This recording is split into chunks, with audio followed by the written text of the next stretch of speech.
बलरामपुर नाम के राज्य में ज्ञानेंद्र नाम का एक दयालु राजा राज करता था। उसकी प्रजा उससे हमेशा बहुत खुश रहती थी, लेकिन उसके ठीक विपरीत उसका बेटा ध्रुव बहुत बिगड़ा हुआ था। उसे प्रजा के सुख दुख से कोई मतलब नहीं था। नगर में राजा का पुत्र ध्रुव अपने कुछ सैनिकों के साथ घुड़सवारी करने में मस्त था और तभी उसे घुड़सवारी करते हुए रास्ते के एक तरफ एक गरीब की झोपड़ी दिखाई दी। इस झोपड़ी से गुजार कर देखी जाए। और अपने घोड़े की दिशा झोपड़ी की तरफ मोड़कर गरीब किसान की झोपड़ी को गिरा दिया। अरे वाह, मेरे घोड़े तो कमाल के हैं, मजा आ गया। अब घुड़सवारी का मजा आया।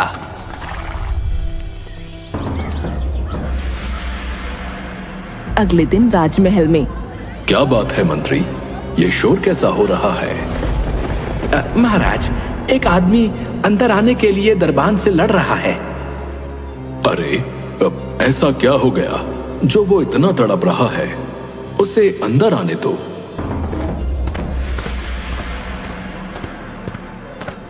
उस आदमी को अंदर बुलाया जाता है तो वो बताता है,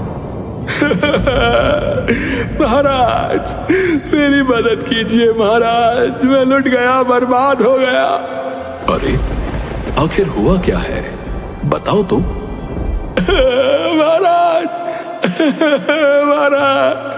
राजकुमार घुड़सवारी कर रहे थे, पर तभी वो अचानक आकर मेरी झोपड़ी से टकरा गए और मेरी पूरी झोपड़ी टूट के बिखर गई। महाराज, मैं बेघर हो चुका हूँ महाराज, पर मुझे अपनी चिंता नहीं है, मुझे अपनी बीवी बच्चों की चिंता है, क्योंकि सर्दी का मौसम है महाराज, और ऐसे खुले में रहना उनके लिए बहुत खतरनाक है। वो मर जाएंगे महाराज, वो मर जाएंगे, मेरी मदद कीजिए महाराज। मंत्री, राजकुमार को बुलवाओ। तुम चिंता मत करो, हमारे होते हुए अन्याय नहीं हो सकता, तुम्हें न्याय मिलेगा। राजकुमार को बुलाया जाता है। जी पिताजी, बताइए, आपने मुझे याद किया? ध्रुव, ये मैं क्या सुन रहा हूं? तुमने इस आदमी की झोपड़ी तोड़ दी? मैं इसका कारण जान सकता हूं? पिताजी, बस थोड़ी सी टक्कर लग गई थी, कोई बड़ी बात नहीं है। वैसे भी वो झोपड़ी बहुत कमजोर थी, और वैसे भी मैं अपने घोड़ों की ताकत को परखता रहता हूं। बेटा, तुम्हारे लिए ये छोटी बात हो सकती है, लेकिन इसके लिए ये जीवन और मृत्यु का सवाल है। क्या तुम जानते हो कि सर्दी में बिना छत के रहना कितना कठिन होता है? घोड़ों की ताकत युद्ध भूमि में देखी जाती है, ऐसे गरीब नगरवासियों के घर तोड़कर नहीं। नहीं, मुझे नहीं पता और जानना भी नहीं है। जरा सी गलती पर क्यों आप मुझे सुना रहे हो? मैं राजकुमार होकर अपनी मर्जी से कुछ फैसले भी नहीं ले सकता क्या? ध्रुव, गलती का एहसास होना जरूरी है। जब तक तुम्हें किसी की कठिनाई का अंदाजा नहीं होगा, तब तक तुम कभी अच्छे राजा नहीं बन पाओगे। एक राजा का दिल हमेशा अपनी प्रजा के लिए धड़कना चाहिए। सर्दी का मौसम बहुत कठोर होता है और गरीबों के पास इतने साधन नहीं होते कि वो इससे बच सकें। तुम्हारी एक गलती ने इन लोगों को बेघर कर दिया। हाँ पिताजी, मैं समझ गया, अब मैं चलता हूँ। राजकुमार ने राजा की बातों पर कोई खास ध्यान नहीं दिया और वहां से चला गया। फिलहाल राजा ने उस आदमी की झोपड़ी वापस ठीक करवा दी, लेकिन कुछ ही दिन बाद राजकुमार ने फिर से एक गरीब आदमी की झोपड़ी को तोड़ दिया, और वो भी सिर्फ इसलिए क्योंकि वो रास्ते में उसे अच्छी नहीं लग रही थी। ध्रुव, तुम्हारा दिल पत्थर का हो गया है। तुमने फिर से एक गरीब की झोपड़ी तोड़ दी। क्या तुम्हें सर्दी में लोगों की तकलीफ का जरा भी एहसास नहीं है? पिताजी, वो झोपड़ी रास्ते में थी, मेरा मन खराब होता था उसको देखकर। बस, बहुत हो गया। तुम्हें अपनी प्रजा की पीड़ा का कोई एहसास नहीं। अगर तुम में संवेदना नहीं है तो तुम राजा बनने के काबिल नहीं हो। अब तुम इस महल से निकल जाओ। जाओ और देखो कि गरीबों की सर्दी कैसी होती है। जब तुम उनकी तकलीफें खुद महसूस करोगे तब शायद तुम्हें समझ आएगा कि राजा का दिल कैसा होना चाहिए। आप मजाक कर रहे हैं ना? मैं राजकुमार हूं इस नगर का, आप मुझे नहीं निकाल सकते। तुम्हें हर बात मजाक ही लगती है, लेकिन ये मजाक नहीं है। चले जाओ यहां से। सिपाहियों, इसे महल से बाहर निकाल दो। अरे अरे मुझे हाथ मत लगाना पिताजी, आप ऐसा नहीं कर सकते पिताजी। राजा के आदेश पर राजकुमार को महल से बाहर निकाल दिया जाता है। वो पूरे दिन तो इधर उधर घूमता रहा, लेकिन रात होते ही उसे बहुत तेज सर्दी लगने लगी। अब तो काफी वक्त बीत गया। पिताजी ने दरबानों को आदेश दे दिया होगा कि मुझे अंदर आने दिया जाए। हाँ, अंदर चलकर देखता हूँ। वो महल में जाने की कोशिश करता है, पर दरबान उसे अंदर नहीं जाने देता। माफी चाहूंगा राजकुमार, लेकिन महाराज का आदेश है कि आपको अंदर न आने दिया जाए। अरे यार, मुझे लगा था शाम तक पिताजी का दिल पिघल जाएगा, पर ये तो बड़े सख्त हो गए। अब मैं कहाँ जाऊं? वो ठंड में ठिठुरता हुआ आगे चल पड़ता है। ठंड से उसकी हालत खराब हो रही थी। उसे समझ नहीं आ रहा था कि वो कहाँ जाए और क्या करे। तभी रास्ते में उसे मोहन मिला। अरे राजकुमार, आप इतनी ठंड में यहाँ क्यों टहल रहे हैं? तुम्हारी वजह से मेरे पिताजी ने मुझे महल से निकाल दिया। तो आइए, आप मेरे घर में आ जाइए। यहीं सामने मेरी झोपड़ी है, महाराज ने ठीक करवा दी थी। तुम अगर नहीं भी कहते ना तो भी मैं आने ही वाला था, क्योंकि तुम्हारी ही वजह से मैं बेघर हुआ हूँ। राजकुमार मोहन के साथ उसकी झोपड़ी में पहुंचता है, जहां उसकी पत्नी और बेटा उसका स्वागत करते हैं। अरे राजकुमार, आप आइए आइए। राजकुमार, आपके कपड़े तो बहुत सुंदर हैं। मैं इन्हें छूकर देख सकता हूँ क्या? ए, हाथ मत लगा। तुम लोग इतनी छोटी सी झोपड़ी में कैसे रहते हो? मैं कहाँ लेटूं? बिस्तर कहाँ है? मुझे क्या पता था कि मुझे ऐसे दिन भी देखने पड़ेंगे।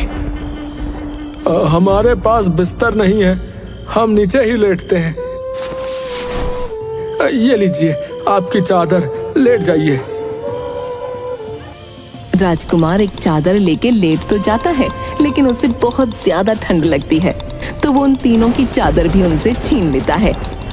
लाओ, मुझे दो ये चादरें, मुझे ठंड लग रही है बहुत तेज। हे भगवान, कितनी ठंड है। ये नगरवासी इतनी ठंड में इस झोपड़ी में पता नहीं कैसे रहते हैं। राजकुमार तो 4 चादरें ओढ़कर सोता है और वो लोग रात भर ठंड से कंपकपाते रहते हैं।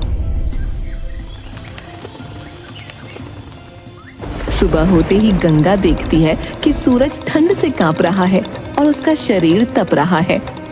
सूरज को तो बहुत तेज बुखार हो गया है। अरे अरे मेरे बच्चे, क्या हो गया तुझे? वैद्य को बुलाइए। सूरज, उठो बेटा। अजी सुनो ना, कुछ करिए, आप वैद्य जी को बुलाइए। पर गंगा, मेरे पास तो वैद्य को देने के लिए पैसे भी नहीं है।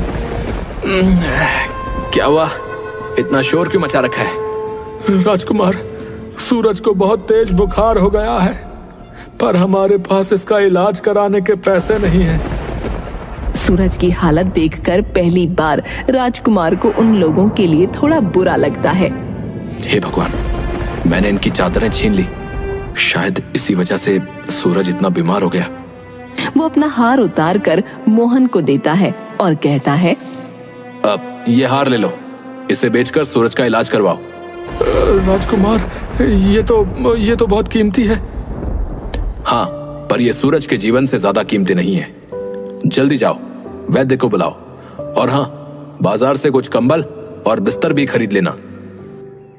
राजकुमार, आपने हमारी जान बचा ली, भगवान आपका भला करें। मोहन सूरज का इलाज करवाता है और साथ ही कुछ कंबल और बिस्तर भी ले आता है। अगले दिन राजा राजकुमार से मिलने आता है। ध्रुव, अब कुछ समझ आया कि नहीं? महल की याद आ रही है? मुझे महल की कोई जरूरत नहीं है, मैं यहाँ ठीक हूँ, आप जा सकते हैं। ये घमंड सही नहीं है ध्रुव, पर ठीक है। जब तक तुम्हारा मस्तिष्क ठीक नहीं होता, यहीं रहो। धन्यवाद, पर मैं अपनी जगह पर खुश हूँ। राजा वापस महल लौट जाता है। उसी रात अचानक एक भयानक तूफान आता है। हवा की जोरदार आवाज से झोपड़ी हिलने लगती है और कुछ ही पलों में झोपड़ी टूटकर बिखर जाती है। मोहन, उसकी पत्नी, बेटा और राजकुमार सभी खुले आसमान के नीचे ठंड से कांपने लगते हैं। हे भगवान, अब हम क्या करेंगे? ये रात कैसे गुजारेंगे? माँ, बहुत ठंड लग रही है। गंगा, हमारे हाथ में कुछ भी नहीं है जो कर सके। अब बस इस रात को किसी तरह काटना होगा। ये ठंड इतनी कठोर है, कैसे सहते हो तुम लोग इसे रोज? हम तो जैसे तैसे हर रात गुजार लेते हैं, लेकिन आज की रात तो बहुत भयानक है। मैंने जब इन लोगों की झोपड़ी तोड़ी थी तब भी तो इनकी रात ऐसे ही गुजरी होगी ना। हे भगवान, मैंने क्या कर दिया था? जैसे तैसे सुबह होती है, लेकिन रात की सर्दी ने सबके शरीर को झकझोर कर रख दिया था। राजकुमार अपनी मोतियों की माला उतारकर मोहन को देता है और कहता है, मोहन, ये लो, इसे बेचकर झोपड़ी को ठीक करवा लो। धन्यवाद राजकुमार। धन्यवाद तो ठीक है, पर तुम लोग ऐसे कैसे जीवन काटते हो? गरीब का जीवन ऐसा ही होता है राजकुमार। आप तो पहली बार गरीब की सर्दी देख रहे हैं। हमारा हर मौसम ऐसा ही है, कष्टों से भरा हुआ। मोहन उस माला को बेचकर झोपड़ी सही करवा लेता है। लेकिन कुछ ही दिन गुजरते हैं और उनके घर में खाने का सब सामान खत्म हो जाता है। मोहन, घर में अब कुछ भी खाने को नहीं बचा है। सर्दी ने तो हमारी सारी उम्मीदें छीन ली। हाँ गंगा, बर्फ के कारण खेतों में कोई काम नहीं हो पा रहा है। लकड़ी काटने का काम भी ठप पड़ा है। इस ठंड में कोई पेड़ काटने नहीं जाता। अब क्या होगा? यह वक्त भी गुजर जाएगा, बस हमें सब्र रखना होगा। मोहन, मेरे पास अब सिर्फ ये एक अंगूठी बची है। इसे बेचकर कुछ खाना ले आओ। राजकुमार, आप इतना कुछ दे चुके हैं, ये अंगूठी मत दीजिए। मोहन, ये समय सोचने का नहीं है। जाओ, इसे बेचकर खाने का इंतजाम करो। मोहन अंगूठी बेचकर खाना ले आता है। 1-2 हफ्तों तक वो खाना चलता है, लेकिन फिर सब कुछ खत्म हो जाता है। अब न मोहन के पास कुछ बचा था, न ही राजकुमार के पास। अब तो खाने को भी कुछ नहीं बचा। आगे की सर्दी कैसे काटेंगे? क्या यहाँ कोई ऐसा काम नहीं होता जिससे कुछ पैसे कमाए जा सके? यहाँ तो इस सर्दी में कोई काम नहीं होता, पर शहर में कुछ काम मिल सकता है, लेकिन वहाँ जाना आसान नहीं होगा। मोहन, हमें कुछ तो करना होगा। चलो, हम शहर चलते हैं और वहाँ काम ढूंढते हैं।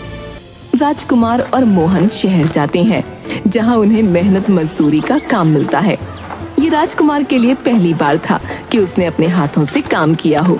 दिन भर की मेहनत के बाद वो इतना थक गया कि उसकी हालत बेहद खराब हो गई। मोहन, मैंने कभी सोचा नहीं था कि काम इतना कठिन हो सकता है, लेकिन जब अपने मेहनत के पैसे से खाना खा रहा हूं तो दिल को बहुत ही सुकून मिल रहा है। हालांकि दिन भर की थकान और सर्दी की वजह से राजकुमार को अचानक तेज बुखार हो गया। वो तड़पने लगा और उसकी हालत बिगड़ती चली गई। मैंने तुम सबके साथ बहुत बुरा किया है। अब मुझे समझ आया कि तुम लोगों पर क्या बीतती है और तुम्हारे बेटे ने बुखार से तड़पते हुए क्या महसूस किया होगा। मोहन, मुझे माफ कर दो। इतना कहते ही राजकुमार बेहोश हो गया। फिर जब उसकी आंखें खुली तो उसने देखा कि वो अपने महल के नरम बिस्तर पर लेटा है। मैं यहाँ कैसे पहुंचा? बेटा, मैंने हर समय तुम पर नजर रखी थी। जैसे ही तुम्हारी तबीयत बिगड़ी, मैंने तुम्हें तुरंत महल में लाने का आदेश दिया। पिताजी, मुझे वापस जाना है। मैं मोहन और उसके परिवार के साथ रहना चाहता हूँ। नहीं बेटा, अब तुम जान चुके हो कि गरीबों का जीवन कितना कठिन होता है। तुमने उनकी परेशानियां महसूस की हैं। अब तुम्हारा यह कर्तव्य है कि तुम एक अच्छे राजा बनो और उनकी भलाई के लिए काम करो। राजकुमार को राजा की बात समझ आई। उसने तय किया कि वो अपने राज्य के गरीब लोगों की मदद करेगा। हाँ पिताजी, अब मैं समझ गया हूं कि असली राजा वो होता है जो अपने लोगों की तकलीफों को समझे और उनका समाधान करे। मैं वचन देता हूं कि इस सर्दी के खत्म होने से पहले मैं गरीबों के लिए गर्म कपड़े, कंबल और बेहतर आवास की व्यवस्था करूंगा। राजकुमार ने अपने वचन को निभाया। उसने गरीबों के लिए न सिर्फ गर्म कपड़ों की व्यवस्था की, बल्कि उनके लिए नए घर भी बनवाए और नए रोजगार के अवसर भी दिए। राजकुमार के इस कदम से राज्य के लोगों का जीवन बेहतर हुआ और उन्होंने अपने राजा की दिल से सराहना की।